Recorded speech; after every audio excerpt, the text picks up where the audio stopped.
চাকরির পরীক্ষা দিতে গেলে শুধুমাত্র কয়েকটা ওই কোশ্চেন অ্যান্সার মুখস্থ করলে হবে না, প্রত্যেকটা বিষয়ের প্রত্যেকটা চ্যাপ্টারকে আপনাকে আত্মস্থ করতে হবে। সেইভাবেই আমি একটা কন্টিনিউয়াস পদ্ধতিতে প্রত্যেকটা সাবজেক্ট প্রত্যেকটা চ্যাপ্টার আলোচনা করব। আজকের বিষয় হচ্ছে প্রাচীন ভারতের ইতিহাসের প্রথম অধ্যায় প্রাগ ঐতিহাসিক যুগ। ভিডিওটি শুনুন, মাথায় গেঁথে যাবে। প্রাগ ঐতিহাসিক যুগ মূলত 4টি ধাপে বিভক্ত। একটা হচ্ছে আপনার প্যালিওলিথিক যুগ অর্থাৎ প্রাচীন প্রস্তর যুগ, 2 নম্বর হচ্ছে আপনার মেসোলিথিক যুগ অর্থাৎ মধ্যপ্রস্তর যুগ, 3 নম্বর হচ্ছে নিওলিথিক যুগ অর্থাৎ নব্যপ্রস্তর যুগ এবং চতুর্থ ধাপ হচ্ছে তাম্রপ্রস্তর যুগ। এই 4টে যুগের যে বিভিন্ন বৈশিষ্ট্য সেটাকে জেনে নিলেই প্রথম চ্যাপ্টারটা আমাদের কমপ্লিট হয়ে যাবে। প্রথমে আমরা জানবো প্রাগ ঐতিহাসিক যুগ কাকে বলে। দেখুন, ইতিহাসের যে যুগে কোনো লিখিত তথ্য আমরা পাই না, বিভিন্ন প্রত্নতাত্ত্বিক তথ্যকে পুনর্গঠন করে ইতিহাসটা গঠন করা হয়েছে, সেটাই হচ্ছে প্রাগ ঐতিহাসিক যুগ। এই প্রাগ ঐতিহাসিক যুগ আনুমানিক 50 লক্ষ খ্রিস্টপূর্বাব্দ থেকে 1000 খ্রিস্টপূর্বাব্দ পর্যন্ত বিস্তৃত।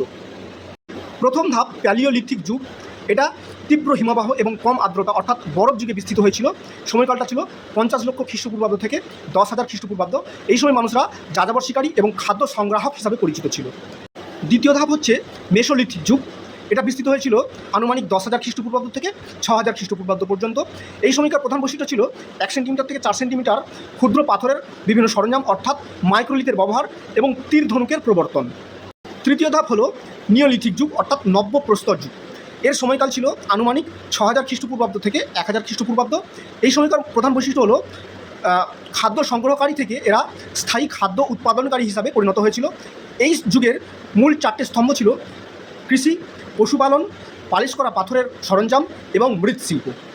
চতুর্থ এবং শেষ ধাপ হলো তাম্রপ্রস্তর যুগ। এর সময়কাল ছিল আনুমানিক 2000 খ্রিস্টপূর্বাব্দ থেকে 700 খ্রিস্টপূর্বাব্দ পর্যন্ত। এই যুগের প্রধান বৈশিষ্ট্য হলো পাথরের ফ্লেক সরঞ্জামের সাথে সাথে কালো লাল পাত্র অর্থাৎ ব্ল্যাক রেড ওয়্যার মৃৎশিল্পের ব্যবহার। এখন আমরা প্যালিওলিথিক, মেসোলিথিক আর নিওলিথিকের আরেকটু ব্যাখ্যা করব আমরা। তো প্যালিওলিথিককে প্রধানত 3টে ভাগে ভাগ করা হচ্ছে, নিম্ন প্যালিওলিথিক, মধ্য প্যালিওলিথিক এবং উচ্চ প্যালিওলিথিক। নিম্নটা হচ্ছে 50 লক্ষ থেকে 50,000 খ্রিস্টপূর্বাব্দ, মধ্যটা হচ্ছে 50,000 থেকে 40,000 খ্রিস্টপূর্বাব্দ আর উচ্চ প্যালিওলিথিকটা হচ্ছে 40,000 থেকে 10,000 খ্রিস্টপূর্বাব্দ। নিম্ন প্যালিওলিথিকটা এর প্রধান পাথর হচ্ছে কোয়ার্টজাইট। এখানকার মানুষদের কোয়ার্টজাইট মেন বলা হতো। এখানকার প্রধান টুল কিট হচ্ছে হ্যান্ড এক্স, ক্লিভার এবং চপার।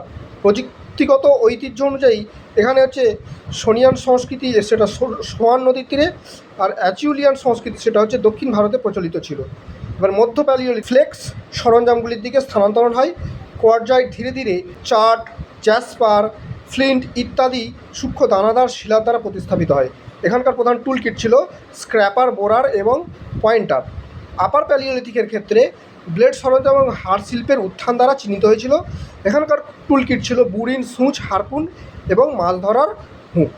পুরো প্যালিওলিথিকের প্রধান সাইট হচ্ছে ভীমবেটকা, সোন ভ্যালি, বেলান উপত্যকা, আত্তিরামপাক্কাম, হুন্সগি, বাইজবাল উপত্যকা ইত্যাদি।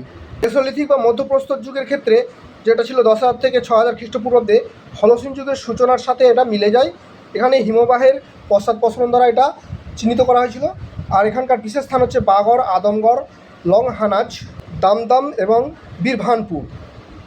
নিওলিথিক বা নব্যপ্রস্তর যুগ যেটা 6,000 থেকে 1,000 খ্রিস্টপূর্বাব্দ পর্যন্ত বিস্তৃত ছিল, এটা প্রত্নতাত্ত্বিক ভি গর্ডন চাইল্ড এই যুগকে নিওলিথিক বিপ্লব বলে অভিহিত করেছিলেন। এখানে প্রধান অঞ্চলে 5টি ভাগে ভাগ করা ছিল: উত্তর পশ্চিম সীমান্তের অঞ্চল, উত্তরাঞ্চল, মধ্য গাঙ্গেয় বিন্ধ্য অঞ্চল, দক্ষিণ নিওলিথিক অঞ্চল, পূর্ব উত্তর পূর্ব অঞ্চল।